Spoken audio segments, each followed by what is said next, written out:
आपण 20-22 दिवसा अगोदर या काकूंना आपलं संजीवनी ज्यूस आणि sugar lotion plus ortho 3 product दिले होते आणि त्यांना काय काय आजार आहेत आणि कसे बरे झाले हे आपण त्यांच्याचकडून ऐकून घेऊया. आजीबाई बोला. शुगर आहे, बीपी आहे, पण आता या बाटल्यापासून खूप फरक पडला.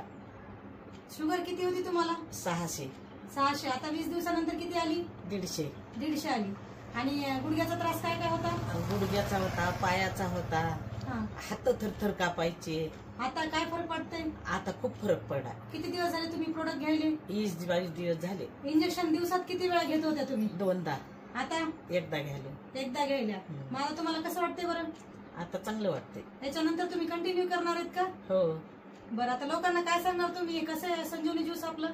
चांगलं आहे. मग लोकांनी घ्यावं का नाही? घ्यावं ना. लोकांनी घ्यावं आणि आजार बरे करावे. हो. धन्यवाद.